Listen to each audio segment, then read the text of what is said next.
মদিনার আকাশে ভারী নিস্তব্ধতা নেমে এসেছিল। চারিদিকে নীরবতা বিরাজ করছে। জান্নাতের রানী মা ফাতেমা রাদিয়াল্লাহু তাআলা আনহার নয়নের মণি ছোট ছোট ইমাম হাসান ও হোসাইন রাদিয়াল্লাহু আনহুম বেশ কিছুদিন যাবৎ খুবই অসুস্থতায় বিছানায় কাতর হয়ে পড়ে রয়েছেন। এদিকে মা ফাতেমা রাদিয়াল্লাহু তাআলা আনহা ও শেরে খোদা হজরত আলী রাদিয়াল্লাহু তাআলা আনহুর চিন্তার শেষ নেই। প্রিয় সন্তানদের এমন অসুস্থতায় তারা দুজনেই ভীষণ চিন্তিত হয়ে পড়লেন। অবশেষে হজরত আলী ও মা ফাতেমা মহান আল্লাহ রাব্বুল আলামিনের দরবারে মিনতি করে বললেন, হে পরওয়ারদিগার, হে আমাদের মালিক, হে আমাদের পালনকর্তা ও রিজিক দাতা, আমরা তোমার কাছে আর কিছুই চাই না। তুমি অনুগ্রহ করে আমাদের আদরের দুই সন্তানদেরকে সুস্থ করে দাও। হে রাব্বুল আলামিন, আমরা তোমার দরবারে মানত করছি, যদি তুমি আমাদের ছোট ছোট সন্তানদেরকে রোগ থেকে মুক্তি দাও, তাহলে আমরা শুকরিয়া হিসাবে পরপর টানা 3 দিন 3টি রোজা রাখব। আল্লাহ রাব্বুল আলামিন নিজের প্রিয় হাবিব সাল্লাল্লাহু আলাইহি ওয়াসাল্লামের আদরের কন্যা মা ফাতেমা রাদিয়াল্লাহু তাআলা আনহা ও হজরত আলীর এই কান্না ভেজা ফারিয়াদ ফেলে দিতে পারলেন না। তিনি তা কবুল করে নিলেন। অতঃপর ইমাম হাসান ও হোসাইন ধীরে ধীরে সুস্থ হয়ে উঠলেন। পরদিন রাতে জান্নাতের সর্দারিনী মা ফাতেমা রাদিয়াল্লাহু তাআলা আনহা এবং শেরে খোদা হজরত আলী রাদিয়াল্লাহু তাআলা আনহু রোজা রাখার উদ্দেশ্যে সাহরির জন্য জাগ্রত হয়েছেন। কিন্তু তাদের ঘরে তখন খাবারের ছিটে ফোঁটাও ছিল না। তখন হজরত আলী কোমল কণ্ঠে বললেন, হে ফাতেমা, সাহরির সময় তো প্রায় শেষ হয়ে এলো। ঘরে কি খাবারের মতো সামান্য কিছু আছে যা দিয়ে আমরা রোজাটা শুরু করতে পারি? মা ফাতেমা রাদিয়াল্লাহু তাআলা আনহা এর দু চোখে তখন লজ্জায় ভরে গেল। তিনি জানেন ঘরে দানা পরিমাণ খাবারও অবশিষ্ট নেই। তবুও স্বামীর প্রশ্নের উত্তরে তিনি শান্ত কণ্ঠে বললেন, হে আমার প্রাণের স্বামী, আল্লাহর কসম, গত রাত থেকেই ঘরে শুধু পান করার পানি ছাড়া আর কিছুই অবশিষ্ট নেই। তখন হজরত আলী রাদিয়াল্লাহু তাআলা আনহু বললেন, হে ফাতেমা, তুমি কেন আমাকে বলনি? আমি হয়তো চেষ্টা করতাম কোথাও থেকে কিছু ব্যবস্থা করার।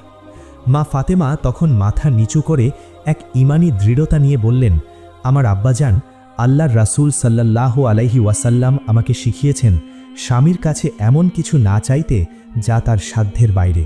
আমি ভয় পেয়েছি যে যদি আমার কোনো আবদারে আপনি কষ্ট পান বা লজ্জিত হন, তাহলে স্বামীর প্রতি এ বেয়াদবির কারণে কেয়ামতের দিন আল্লাহ রাব্বুল আলামিন আমাকে কখনোই ক্ষমা করবেন না। দুজনের চোখে তখন পানি, কিন্তু সেটা কষ্টের নয়, তাওয়াক্কুলের। শেষ রাতে স্বামী স্ত্রী দুজনে 1 গ্লাস করে পানি পান করেই সাহরি সারলেন। তাদের হৃদয় তখন আল্লাহর ভালোবাসায় পূর্ণ ছিল। অতঃপর মসজিদে নববী থেকে ফজরের সুমধুর আজানের ধ্বনি ভেসে এলো। হযরত আলী রাদিয়াল্লাহু আনহু নামাজের উদ্দেশ্যে মসজিদের পথে রওনা হলেন, আর মা ফাতিমা রাদিয়াল্লাহু তাআলা আনহা জায়নামাজে দাঁড়িয়ে গেলেন। শুরু হলো তাদের এক কঠিন পরীক্ষার দিন। নামাজ শেষে হযরত আলী রাদিয়াল্লাহু আনহু রিজিক জোগাড়ের আশায় কাজ খোঁজার উদ্দেশ্যে বেরিয়ে পড়লেন। কিন্তু দিন গড়িয়ে দুপুর হতে চলল, অথচ হযরত আলী অনেক খোঁজার পরেও কোনো কাজ না পেয়ে হতাশ মনে চলতে লাগলেন। উত্তপ্ত রোদ তখন মদিনার মাটিকে ঝলসে দিচ্ছিল। একে তো প্রচণ্ড গরম, তার ওপর পেটে নেই এক দানা খাবার। ক্ষুধার তীব্রতা আর পিপাসায় হযরত আলীর শরীরটা যেন ভেঙে আসছিল। কিন্তু নিজের ক্ষুধার চেয়েও তার বুকের ভেতর বেশি কষ্ট হচ্ছিল ঘরে থাকা স্ত্রী সন্তানদের কথা ভেবে। অবশেষে তিনি পৌঁছলেন শহরের এক ধনী ইহুদির কাছে। তার কাছে গিয়ে হযরত আলী বললেন, হে ভাই, আমার স্ত্রী সন্তানেরা অনেকক্ষণ যাবৎ না খেয়ে রয়েছে। ক্ষুধায় আমার ছোট ছোট সন্তানেরা ছটফট করছে। দয়া করে তোমার কাছে যদি কোনো কাজ থাকে তাহলে আমাকে দাও, আমি কাজ করতে চাই।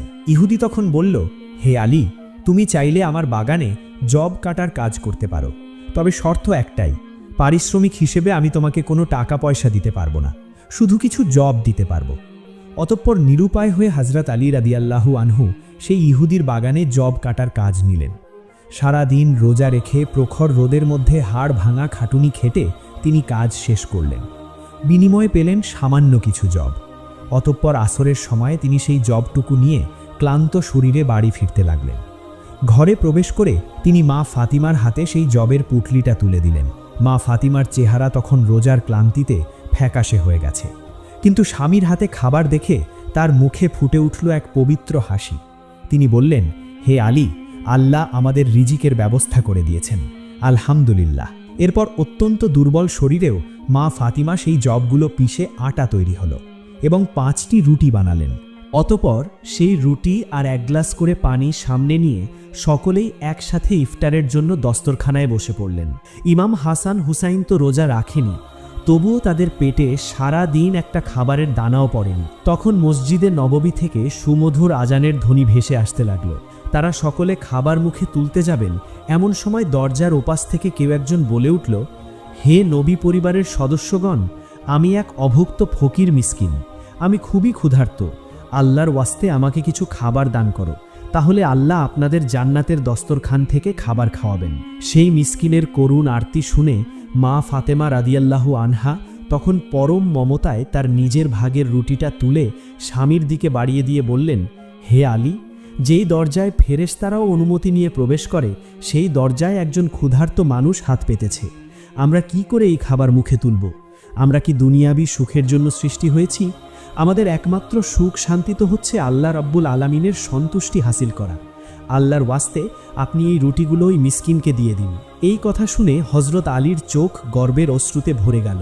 তিনি বললেন, হে ফাতেমা, তুমি ঠিকই বলেছ, আল্লাহর সন্তুষ্টির চেয়ে বড় কোনো ইফতার আমাদের জন্য হতে পারে না।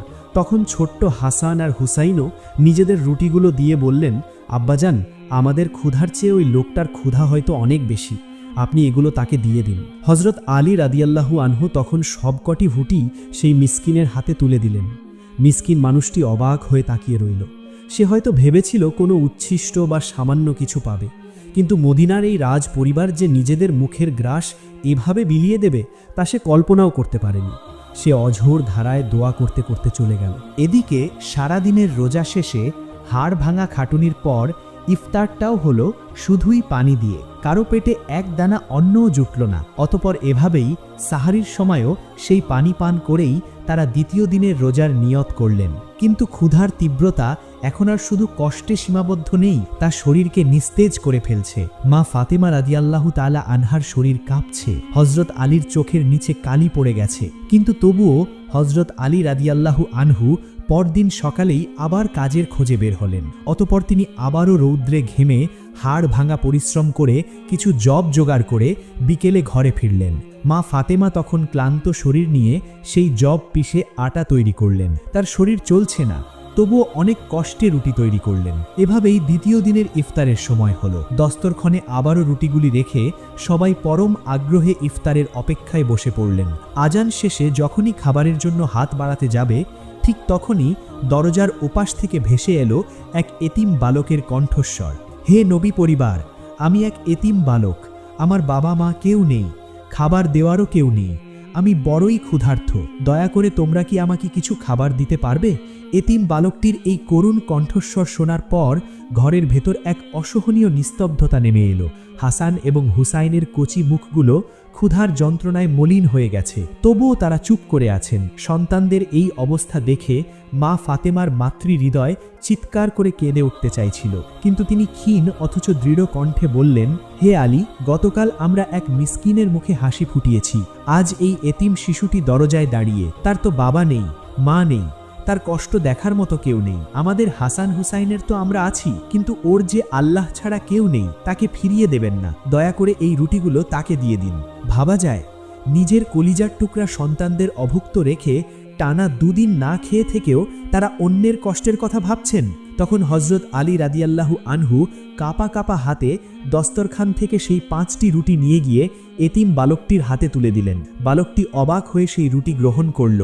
তার চোখে মুখে কৃতজ্ঞতার আনন্দাশ্রু ঝরছিল। তখন সে তৃপ্ত মনে রুটিগুলো নিয়ে চলে গেল। এদিকে ঘরের ভেতর হজরত আলী, মা ফাতেমা এবং ইমাম হাসান ও হোসাইন রাদিয়াল্লাহু আনহুম আজকেও শুধু পানি পান করেই ইফতার সম্পন্ন করলেন। ক্রমেই তাদের ক্ষুধার যন্ত্রণা আরও বেড়ে চলল এবং তাদের শরীর আরও দুর্বল হয়ে পড়ল।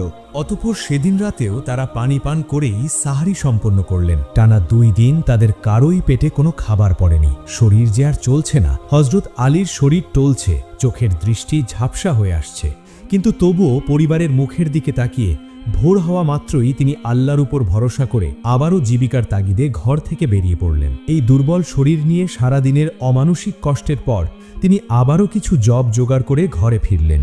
মা ফাতেমা রাদিয়াল্লাহু আনহা তখন সেই জব হাতে নিয়ে অনেক কষ্টে আটা বানিয়ে 5টি রুটি তৈরি করলেন। সূর্য তখন পশ্চিম আকাশে ডুবছে, মদিনার আকাশে লালচে আভা ধারণ করেছে। তৃতীয় দিনেও সবাই অত্যন্ত দুর্বল শরীর নিয়ে ইফতারের জন্য দস্তরখানায় একসাথে বসলেন। কিন্তু ঠিক যখন ইফতারের সময় হলো আর তারা সকলেই খাবার খাওয়ার জন্য প্রস্তুত হলেন, ঠিক তখনই দরজার ওপাশ থেকে ভেসে এলো এক বন্দির কণ্ঠস্বর।